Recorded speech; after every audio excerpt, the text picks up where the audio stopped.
we were calling this model is it's a moral agency model. But by agency we meant action. So in other words, the action that a person carries out and its moral implications for them. So what we found is we had three interacting and overlapping circles.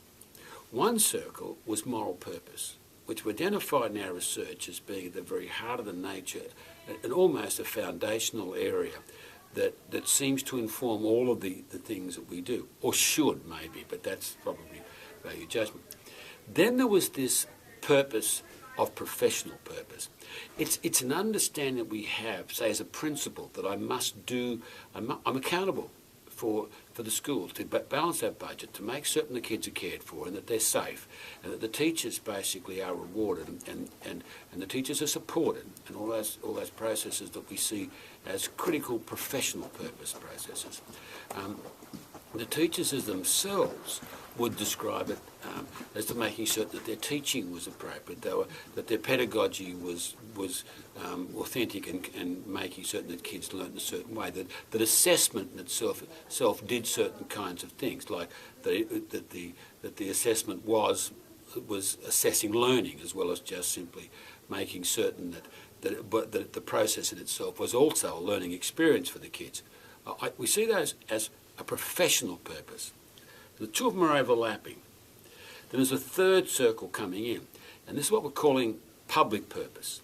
And the public purpose is that which is being expressed by stakeholders, and particularly stakeholders who have reason to influence the nature of what goes on in the organisation for whatever reasons that actually are relevant to their roles, such as government, which can be political, or church, which can be basically faith or theological base and belief, or it could be a district family group or community group, or a school board which kind of would like to get re-elected, whatever those processes are. Or we're calling it public, and what it does is it brings to the action a perspective that in itself may not necessarily be there for the reasons of professional education or for the moral purpose.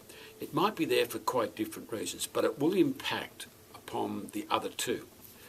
What we're seeing is that the three circles overlap, and if we have a diagram, you could actually see it now. And in the interrelationship, there actually are three areas of interrelationship in the model, where in some ways moral purpose is interacting with the public purpose, moral purpose is interacting with professional purpose, and professional purpose is interacting with public purpose. And the three of them, within those interactive areas, there are things which are in themselves clearly correct and moral that should occur, because there is a rights issue, but there's also sometimes a contest going in there, which highlights a tension within them. So the interface or the interacting area contains both a natural explanation of their moral rights in terms of how they interface, but also how tensions can occur within them. And as one of these areas might pull the other two as they try and enlarge the nature of their significance, what we see is an impact upon the action of the principles or of any leader in an organisation. Now, what we believe is that it's a model which helps us understand how action is a dialectic between three competing purposes.